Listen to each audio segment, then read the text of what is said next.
Halo guys, kembali lagi bersama Mimin di channel Nafilm. Bagaimana kabar kalian semua hari ini? Semoga masih diberi kesehatan ya. Dan pada video kali ini, Mimin hadir kembali untuk meneruskan alur cerita dari sang penerus Tangsan, yaitu Yoho dan Tang Wutong dalam Solen 2 episode terbaru, yaitu Solen 2 episode 139. Yang mana pada Solen 2 episode 139 ini menceritakan Yoho yang berusaha sekuat tenaga agar tindakannya tidak diketahui oleh Zongliwu. Dan kemudian bala bantuan Yoho pun akan datang menyerbu sektor Roh Suci setelah Yoho melemahkan beberapa titik wilayah musuh. Dan seperti apa alur cerita selengkapnya? Jangan lupa pencet tombol like dulu jika kalian suka. Dan kita langsung saja masuk ke alur ceritanya.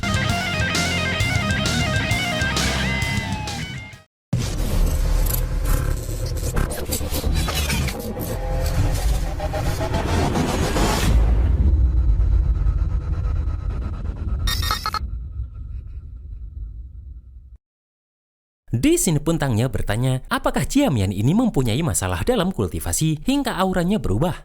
Jiamian yang adalah Yoho ini pun bertanya, perubahan seperti apa yang Tangya ini rasakan?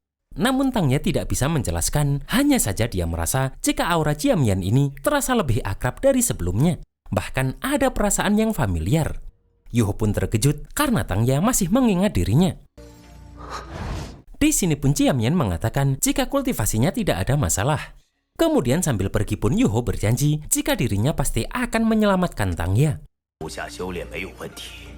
Setelah keluar pun Yoho memeriksa dengan deteksi mentalnya dan melihat jika tenda Tangya ada di pusat perkemahan. Dan di sekitarnya semuanya adalah tenda para tetua atau anggota aula persembahan sektor Roh Suci. Dan Yoho sadar jika dirinya harus mengalihkan harimau dari sarangnya dulu jika ingin menyelamatkan Tangya. Namun Yoho masih tidak tahu bagaimana cara mengalihkan Zongliwu dan para anggota aula persembahan serta tetua itu. Setelah itu pun, Nang Gongwan langsung memanggil Yoho. Dan sebenarnya Nang Gongwan ingin memberitahu jika sektor Roh Suci punya hak pengawasan militer. Dan tadi Zongliwu memberi perintah serta menyuruh mereka berdua memeriksa posisi pemandu roh sekali putaran untuk mencegah ada orang Shrek yang menyusup. Mendengar itu pun Yoho merasa jika ini sebuah kesempatan besar. Karena itu adalah tempat yang sempurna untuk Yoho melancarkan aksinya. Maka dari itu, Yoho langsung mengajak Nang Gongwan untuk segera berangkat saja. Kemudian Nang Gongwan memberitahu jika kelompok Master Pemandu Roh Naga Kaisar dan Cakar Teror termasuk dalam 5 tangan pelindung negara Kerajaan Ryu. Namun mereka selalu tidak akur dengan sektor Roh Suci. Dan biasanya mereka tidak akan membiarkan orang dari sektor Roh Suci masuk untuk pemeriksaan. Serta jika memaksa masuk justru akan menimbulkan konflik. Maka dari itu Nang Gongwan mengajak Yoho untuk pergi memeriksa tempat yang menyambut mereka saja. Terlihat Yoho dan Nang Gongwan ini pun menuju perkemahan kelompok Master Pemandu Roh kedua. Terlihat di sini pun Guonu yang adalah komandan kelompok Master Pemandu Roh kedua bersama dengan pasukannya langsung menyambut mereka berdua. Di sini Yoho pun tahu jika Guonu ini sudah memiliki kultivasi level Dowulworoh. Setelah itu terlihat jika Guonu ini mempersilahkan mereka untuk masuk. Saat sudah masuk pun Yoho merasakan jika aura pembunuhan di tempat ini sangat menyesakkan. Bahkan hampir semuanya adalah meriam pemandu roh jarak jauh. Yang mana jika dilihat dari luar terlihat seperti hutan baja. Padahal ini baru kelompok Master Pemandu Roh biasa yang peringkatnya berada di bawah tangan pelindung negara. Namun konfigurasi senjatanya sudah lebih kuat dari semua pemandu roh di kota Shrek. Yoho pun sadar jika kedua kelompok Master Pemandu Roh ini kualitasnya sangat tinggi. Bahkan pemandu roh yang mereka miliki juga lebih canggih. Dan Yoho pun sangat ingin menghancurkan semua ini. Sementara Nang Gongwan mengakui jika posisi pemandu roh ini dikelola dengan rapi dan teratur. Kemudian Guonu pun meminta mereka berdua untuk masuk ke tenda miliknya dan beristirahat sejenak serta minum teh. Dan terlihat jika mereka berdua pun langsung menyetujui hal tersebut. Saat sudah masuk pun, ternyata yang dimaksud teh adalah beberapa koin serta logam langka untuk mereka. Terlihat Yoho pun langsung menyimpan itu semua ke dalam pemandu roh penyimpanannya. Yang mana hal itu membuat Nang Gongwan dan Guonu hanya tersenyum kecut. Di sini pun Yoho mengatakan jika mereka akan melaporkan kinerja luar biasa Guonu kepada guru negara Ryu atau Zongliwu. Dan mungkin kelak Guonu bisa menjadi pemimpin dari 5 tangan pelindung negara. Terlihat Yoho pun langsung meninggalkan kesadaran spiritualnya di tempat ini. Tak lama setelah itu pun mereka berdua keluar dari tenda milik Gwonu tersebut. Dan Yuho mengatakan jika dirinya sudah berhasil. Mendengar itu pun Nang Gongwan terkejut dan bertanya kapan Yuho melakukannya. Dan Yuho mengatakan jika Nang Gongwan bisa melihatnya, maka Gwonu itu juga akan bisa melihatnya. Dan Yuho meminta Nang Gongwan untuk tenang, serta Yuho berjanji jika Yuho akan menjaga Nang Gongwan tetap selamat. Kemudian setelah itu, mereka berdua meninggalkan tempat ini. Setelah itu pun, kesadaran spiritual Yuho tersebut langsung membuka kotak hadiah yang diberi oleh aliansi siswi sewaktu Yuho dan Saito menjadi juara dalam turnamen Kekaisaran Ryu. Yang mana itu adalah peluru meriam pemandu roh pengikat level 9 dan bernama Badai Pemusnahan. Di sini Yuho pun mengerti jika peluru meriam pemandu roh pengikat level 9 ini pada dasarnya adalah bom besar dengan kekuatan dahsyat. Dan di dalam badai pemusnahan ini terdapat 1080 bom logam yang terbuat dari kristal emas perak.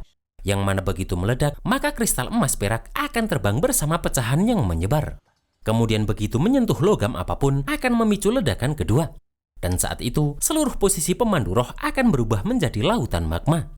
Terlihat Yuho pun langsung mengaktifkan badai pemusnahan tersebut. Dan terlihat pemandu roh level 9 ini pun langsung aktif setelah terkena kekuatan spiritual dari Yuho. Dengan cepat pun, kesadaran spiritual Yuho ini langsung meninggalkan tenda milik Gwonu tersebut.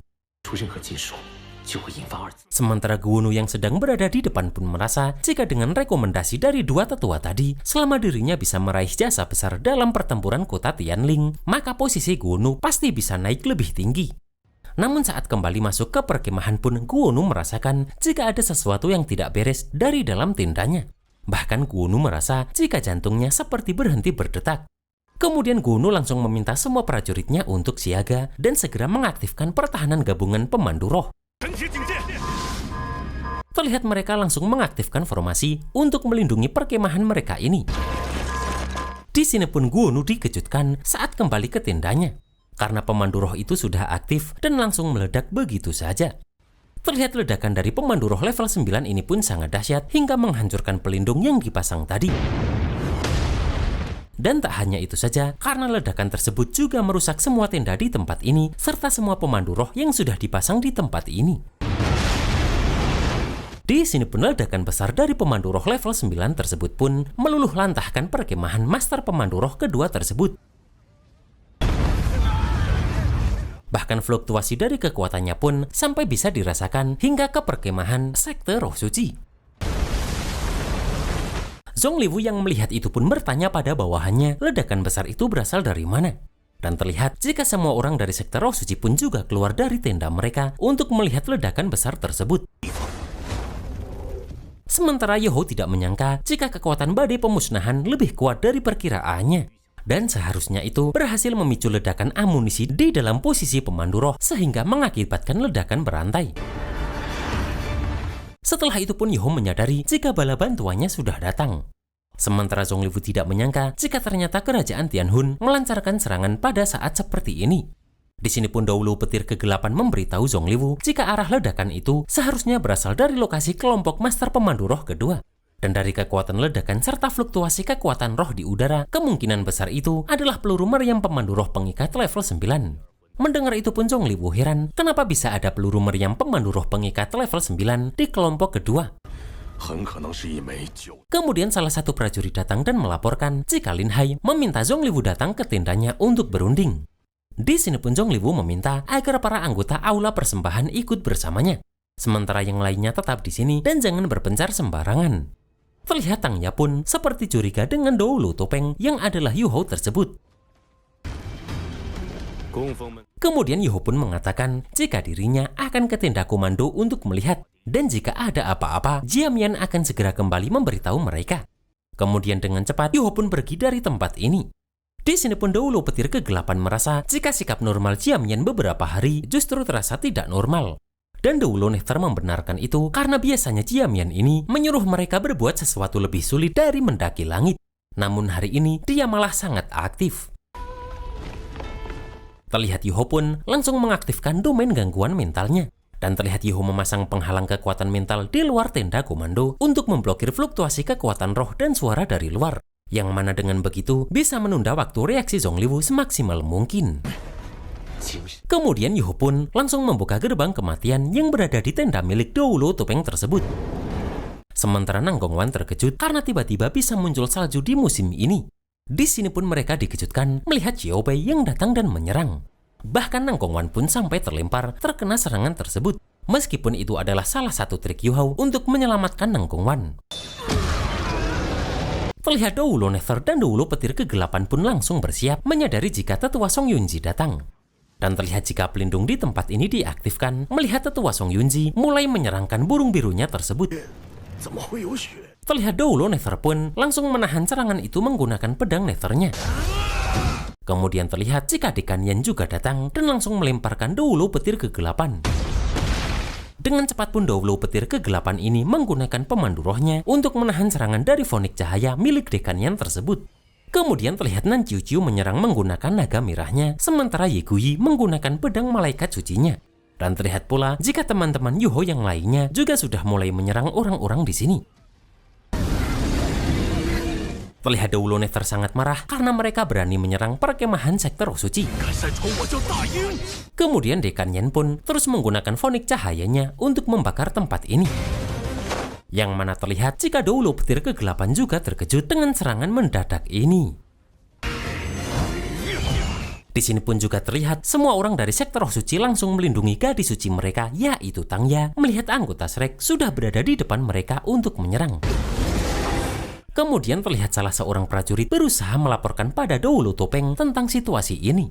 Akan tetapi menggunakan kekuatan mentalnya, Yu Hao membuat orang itu tidak sadarkan diri. Di sini pun terlihat pertempuran terjadi tanpa diketahui Zongliwu karena domain gangguan mental Yu Hao tadi.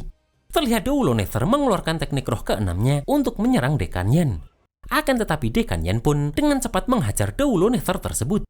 Bahkan setiap pukulan dari Dekan Yen ini membuat Doulo Nether tersebut terluka sangat parah. Dan terlihat Doulo Nether ini terlempar jauh karena serangan dari Dekan Yen tersebut.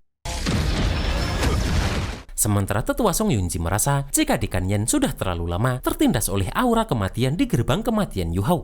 Maka dari itu, Dekan Yen melampiaskan seluruh amarahnya kepada tetua sektor roh suci ini. Terlihat Doulo Nether pun menggunakan teknik roh ke-8-nya untuk melawan Dekan Yen tersebut. Akan tetapi dengan santainya, Dekan Yen menggunakan pelindung untuk menahan serangan tersebut. Di sini pun Doulo Nether merasa jika kombinasi cahaya dan api ini sangat menekan pedang Nethernya. Dan sambil membalikkan serangan, Dekan Yen mengatakan jika beliau adalah Super Doulo level 96. Yang mana untuk mengalahkan Master Roh Jahat level 93 seperti Doulo Nether, beliau tidak perlu menggunakan penekanan atribut. Sementara terlihat jika Doulo Petir Kegelapan menggunakan teknik roh ke-9-nya untuk menyerang tetua Song Yunji, yang mana teknik itu bernama hukuman petir kejahatan. Namun di sini tetua Song Yunji langsung berusaha mencengkeram Doulo Petir Kegelapan setelah berhasil menghindari serangan tadi. Akan tetapi beliau membatalkannya karena di sini muncul rumput perak biru yang berusaha menyerang beliau. Dan melihat 7 hitam dan 1 merah pada cincin roh Tangya ini, tetua Song Yunji pun bertanya-tanya metode rahasia apa yang digunakan sektor roh suci sampai bisa mengubah kualitas cincin roh. Kemudian Tangya pun berusaha menyerang Ji Juechen yang berhasil mengalahkan salah seorang dari sektor roh suci. Akan tetapi Bei Bei datang untuk menyelamatkan Ji Juechen. Dan di sini Bei Bei pun terpaksa menghadapi kekasihnya tersebut. Kemudian Ji Juechen pun menyerang serangan sektor roh suci yang berada di udara. Dan kemudian menggunakan domain pedang bintangnya, Ji Juechen menyerang alat pemandu roh yang dipasang di tempat ini. Setelah itu pun Ye Guyi menggunakan pedang malaikat sucinya untuk menyerang 2 monster yang berusaha menyerang Ji Juechen dari belakang. Kemudian Ye Guyi menggunakan teknik penyucian malaikat untuk membakar semua orang dari sektor roh suci yang berada di depannya. Setelah itu terlihat jika Nan Chiu Chiu menggunakan cakar pemusnahan untuk menyerang orang-orang di bawah. Dan Xiao Xiao langsung melindungi Chiu Chiu dari serangan di belakangnya. Kemudian Xiao Xiao pun menggunakan teknik roh ke-7-nya dan langsung menggunakan teknik guncangan tungku untuk menyerang orang-orang dari sektor roh suci. Sementara sambil menyerang pun Bei Bei bertanya apakah Tangya masih mengingat dirinya. Dan terlihat Bei Bei langsung menggunakan teknik roh ke-6-nya melihat Tangya yang terus menyerang dirinya. Dengan cepat Susansi menyerang orang-orang yang berusaha menyerang Bei Bei dari belakang. Dan kemudian mereka menghindari serangan dari Tangya tersebut.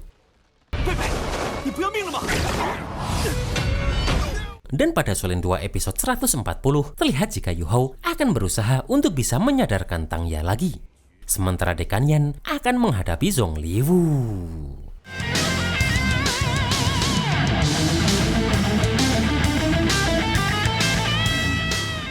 Dan itulah guys alur cerita Solen 2 episode 139 ini. Ternyata semakin mengerikan ya kecerdasan Yu Hao dalam membaca situasi medan perang. Karena dia bisa membuat Zhong Liwu tidak tahu kejadian di luar tenda komando. Dan bagaimanakah cara Yu Hao menyadarkan Tangya? Kita tunggu saja dalam Solen 2 episode 140. Akhir kata, selamat berakhir pekan dan see you next episode.